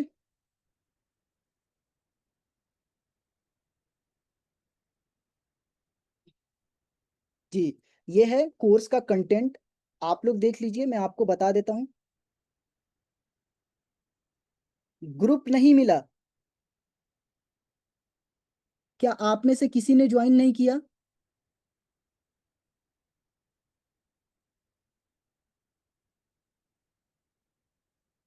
ज्वाइन कर लिया ना आप लोगों ने? हाँ जी, जिनको नहीं मिल रहा है, मैंने लिंक मैंने अभी शेयर किया था आप लोगों से, टेलीग्राम चैनल के लिंक। आप प्लीज, मैं बता देता हूँ, लास्ट में बता देता हूँ कैसे ज्वाइन करना है आपको। ओके, ये देख लीजिए हम इस बैच में क्या क्या कवर अप करेंगे। इंट्रोडक्शन, स्प्रिंग फ्रेमवर्क का क्या है, स्प्रिंग हिस्ट्री क्या है, इसकी डिफरेंस, मॉड्यूल्स आप डिस्कस करेंगे, फिर स्प्रिंग कोर के बारे में डिस्कशन होगा, ठीक है। इन्वर्जन ऑफ कंट्रोल के बारे में डिस्कशन होगा, spring JDBC, spring data, spring boot, ये मॉड्यूल्स के मैं नाम ले रहा हूँ अभी फिलहाल, ठीक है। अब मेन टॉपिक्स दिया गया है इसमें। स्प्रिंग एमबीसी है, स्प्रिंग का थाइम लीफ है जो यूजर इंटरफेस के लिए यूज किया जाता है। एपीआई डेवलपमेंट है यूजिंग स्प्रिंग। लॉम्बोक है, एक्सेप्शन हैंडलिंग आपको मिल जाएगा। और जैसा कि मैंने आपसे डिस्कशन किया कि आपकी बैच की जो जो डेज होंगी वो मंडे, वेंसडे और फ्राइडे होगा। टाइम 8:45 PM में। अगली क्लास आपकी रहेगी फ्राइडे को। जिस लिंक से आपने इस चैनल को, आई मीन इस मीटिंग को ज्वाइन किया था, सेम लिंक का यूज करके आप अगली क्लास को ज्वाइन कर सकते हैं।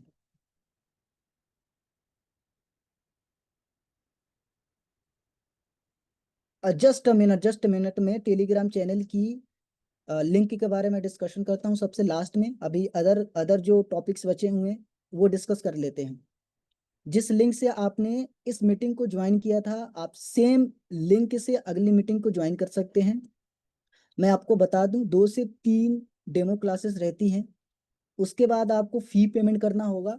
फी भी मैं बता देता हूँ, फी है, अगर आप जस्ट अ मिनट, ये फी का पूरा स्ट्रक्चर है। स्प्रिंग एंड स्प्रिंग बूट का जो फीस है, एक्चुअल फीस वो है 5500 रुपीज, 5500 रुपया एक्चुअल फीस, ठीक है। उसके बाद स्प्रिंग का एक मॉड्यूल 2 भी हम लोगों के पास है। मॉड्यूल 1 में हम स्प्रिंग और स्प्रिंग बूट डिस्कशन करते हैं। जो मैंने आपसे कंटेंट शेयर किया, जो सिलेबस डिस्कस किया, उसकी जो फीस है 5500 रुपीज है, जिसे हम लोग मॉड्यूल 1 के नाम से जानते हैं, ठीक है।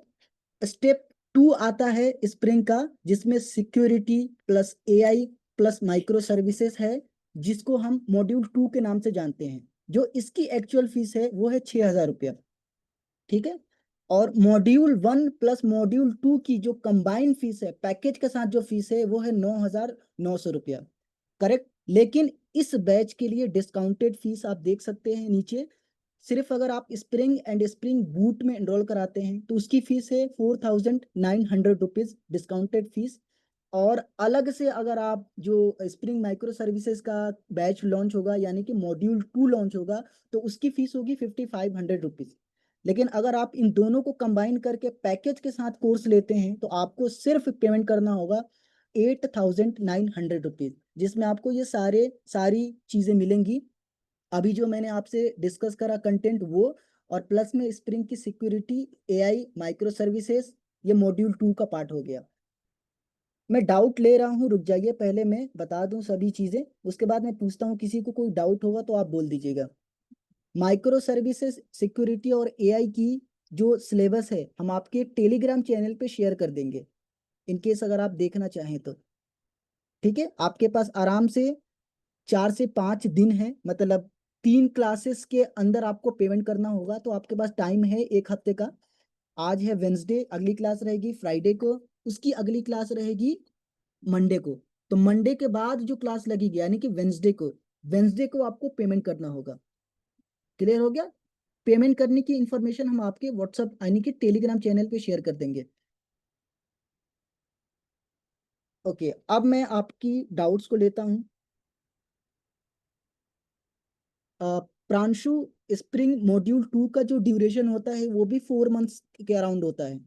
मतलब spring module 1 plus spring module 2 का total duration approx 7 to 8 month रह जाएगा आपका। विराज, स्प्रिंग मॉड्यूल 1 खत्म होने के बाद स्प्रिंग मॉड्यूल 2 स्टार्ट होगा। जस्ट उसके बाद जैसे ही खत्म होगी स्प्रिंग मॉड्यूल 1, उसके बाद स्प्रिंग मॉड्यूल 2 स्टार्ट होगा।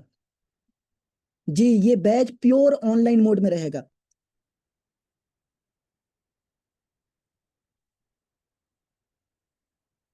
जी जी मुनीब, टोटल 8 मंथ्स। जी विराज, मॉड्यूल 2 भी ऑनलाइन रहेगी क्लास, प्योर ऑनलाइन मोड में क्लासेस रहेंगी, कोई ऑफलाइन मोड नहीं रहेगा। प्रोजेक्ट भी है, बिल्कुल फुल सागर, इसमें प्रोजेक्ट भी आपको मिलेंगे, स्प्रिंग के भी प्रोजेक्ट मिलेंगे, माइक्रो सर्विसेज पे भी प्रोजेक्ट मिलेंगे, फुल स्टैक भी प्रोजेक्ट मिलेंगे अगर आपको रिएक्ट आती है तो। रिएक्ट फ्रंट एंड में और बैक एंड में आपका माइक्रो सर्विसेज और स्प्रिंग स्प्रिंग बूट वगैरह। एडवांस जावा की बैच अप्रोक्स सितंबर एंड में एडवांस जावा की बैच आएगी। आप हमारे ऑफिशियल व्हाट्सएप चैनल को ज्वाइन कर लीजिएगा, आपको उसमें डिटेल्स मिल जाएगी। जी आर्या, आर्या मैं शो करता हूँ सिलेबस, जस्ट अ मिनट। वैसे भी मैं ये जो पीपीटी आपको मैंने शो किया वो आपके टेलीग्राम चैनल पे मैं शेयर कर दूंगा। ओके, जो पहले से फुल स्टैक जावा बैच में एनरोल्ड हैं उनके लिए ये, मतलब उस कोर्स में ये स्प्रिंग बूट नहीं है। आप अलग से स्प्रिंग बूट की कोर्स को परचेज कर सकते हैं, अलग से इनरोल कर सकते हैं इसमें। ठीक है, पहले वाले फुल स्टैक जावा में स्प्रिंग नहीं था। आपसे जो बैच आ रहा है 22 तारीख से, जावा वर्स की एक बैच हम लॉन्च कर रहे हैं, उसमें काफी सारी चीजें हैं, इंक्लूडिंग स्प्रिंग, रिएक्ट, एआई वगैरह सारी चीजें। जस्ट मिनट, मैं टेलीग्राम चैनल के बारे में बात करता हूँ, रुक जाइए, पहले डाउट्स ले लूं।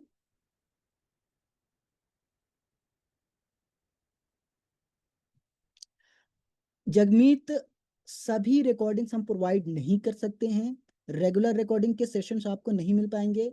इन केस मैंने आपको बताया, अगर आपकी कोई क्लासेस मिस होती है तो हम आपको रिकॉर्डिंग प्रोवाइड कर देंगे।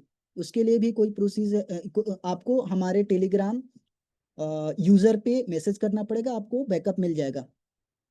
जावा वर्स ऑनलाइन नहीं है, प्योर ऑफलाइन मोड में है।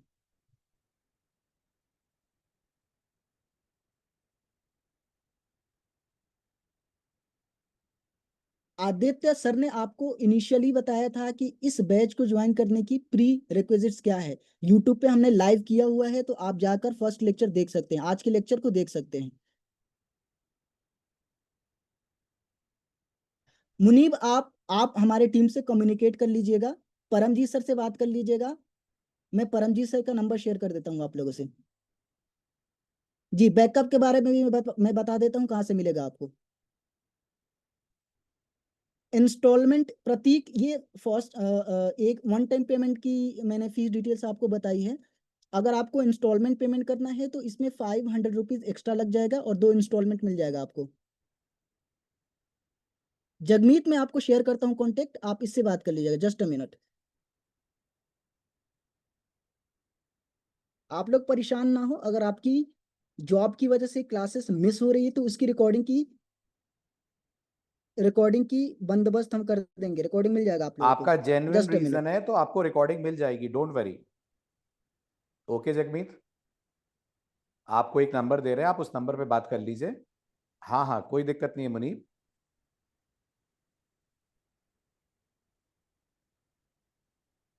Just a minute, just a minute, just a minute. Okay, so मैंने डेज आपको बता दिया। टेलीग्राम चैनल की ये लिंक है। देखिए आपको कैसे ज्वाइन करना है, आप टेलीग्राम पे जाइएगा और लिखिएगा SCA SP20। टेलीग्राम में जाने के बाद वहां पे सर्च करना है SCA SP20।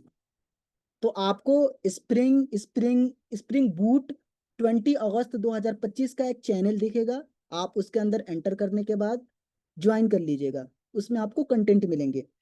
अदरवाइज आप ऊपर वाले लिंक को डायरेक्ट क्रोम ब्राउजर या फिर किसी भी ब्राउजर में लिख सकते हैं, एज इट इज आप रीडायरेक्ट हो जाएंगे टेलीग्राम के चैनल पे t.me/SCASP20। ऋषिकेत, मैं आपको एक नंबर प्रोवाइड करता हूँ, जिन लोगों को प्रॉब्लम हो रही है ना जॉब की वजह से, आप प्लीज कम्युनिकेट कर लीजिएगा हमारे टीम से। मैं नंबर दे देता हूँ परमजीत सर की। नंबर है 9826686245। इस नंबर पे आप दोपहर 2 बजे से लेकर शाम को 4 बजे तक या फिर 5 बजे तक आप कॉल कर सकते हैं। आपको जो भी प्रॉब्लम है यहाँ से डिस्कस कर सकते हैं, ठीक है? या फिर आप मेल कर लीजिए, हमें मेल कर सकते हैं info@scalive.in।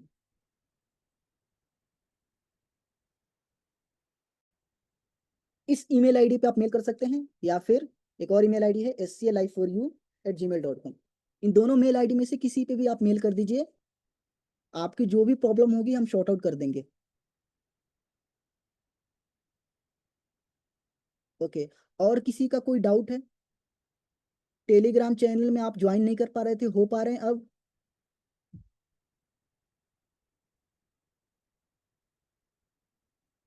प्रियांशु, आप टेलीग्राम चैनल ज्वाइन कर लीजिए, आपको स्लाइड उसी में मिल जाएगा, फी की डिटेल्स भी उसमें मिल जाएगी।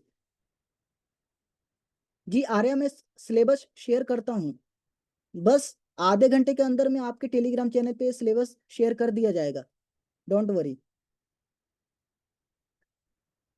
अगर आपको फी में कोई कंफ्यूजन है तो आप मुझसे डिस्कस कर सकते हैं, ये नंबर दिया गया है, आप इनसे बात कर सकते हैं।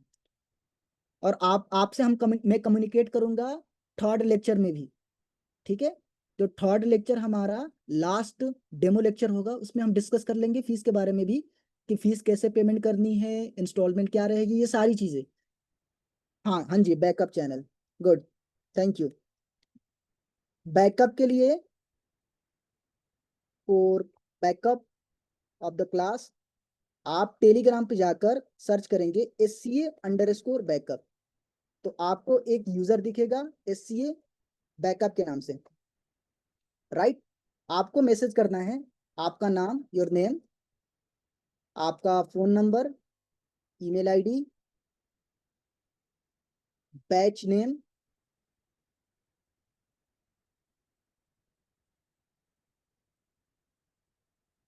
रिकॉर्डिंग की डेट, एंड लास्ट रीजन। ध्यान से सुनिएगा, रीजन आपको मेंशन करना है कि आपने क्लासेस क्यों मिस करी। बात ये होती है कि लाइव क्लासेस की बात अलग होती है, रिकॉर्डिंग करनी और लाइव क्लास करना अलग अलग डिफरेंट चीजें हैं, है ना? तो अगर आप लाइव क्लासेस में हैं तो बेहतर रहेगा आप लाइव क्लासेस में रहें, रिकॉर्डिंग से क्लासेस ना करें। अगर रिकॉर्डिंग से ही करनी है तो हमारी एक एप्लीकेशन है SCA लाइव, अगर आप एंड्रॉयड फोन यूज करते हैं तो प्ले स्टोर से डाउनलोड कर सकते हैं। वहां पे आपको स्टोर सेक्शन में स्प्रिंग का पूरा लेक्चर डाला गया है, आप वहां से परचेज कर सकते हैं। अगर आपको रिकॉर्डिंग से करनी है, लाइव से करनी है तो मैं चाहूंगा कि आप लाइव क्लास को अटेंड करें। हाँ जी जगमीत, ड्यूरिंग द क्लास अगर आपको कुछ पूछना हो तो आप अनम्यूट कर सकते हैं अपने आप को, सर से बोल सकते हैं कि आई हैव अ डाउट, आपको अनम्यूट कर दिया जाएगा, आप क्वेश्चन पूछ सकते हैं। ठीक है, कोई भी डाउट हो आप लाइव क्लास में पूछ सकते हैं। और बेहतर ये रहेगा कि लास्ट के 5-10 मिनट 15 मिनट आपके डाउट सॉल्विंग के लिए हम लोग ले लेंगे। ठीक है,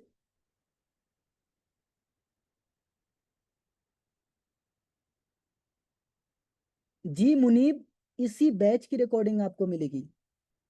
ठीक है, इसी बैच की रिकॉर्डिंग मिलेगी अगर आपकी जॉब की वजह से कोई क्लासेस मिस होती है तो। ठीक है,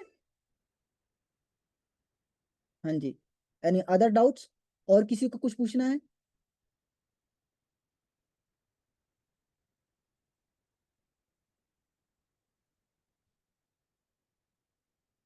आई होप सभी डाउट्स क्लियर हो गए हैं। क्लास को डिस्कनेक्ट कर दें।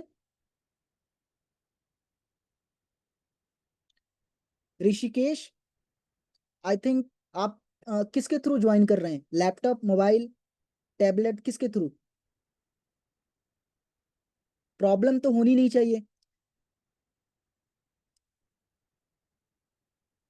आप आप एक काम करिए, फुल एड्रेस डालिए तो HTTPS, जस्ट ए मिनट, देखिए जैसे मैंने उस लिंक पे क्लिक करा तो मैं रीडायरेक्ट हो गया व्हाट्सएप, ये टेलीग्राम चैनल पे।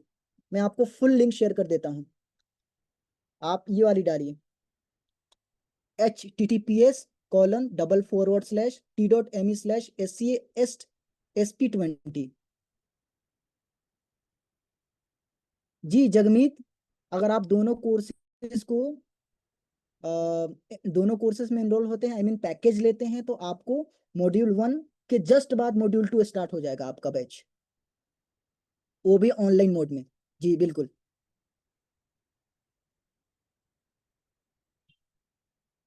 अब क्लियर हो गया सारी चीजें? No any doubts? चलिए okay, thank you everyone. So मिलते हैं अगली क्लास में।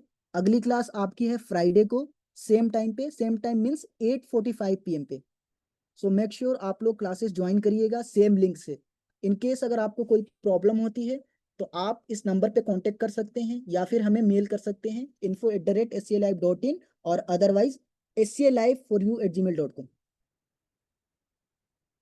चलिए okay, thank you everyone, good night.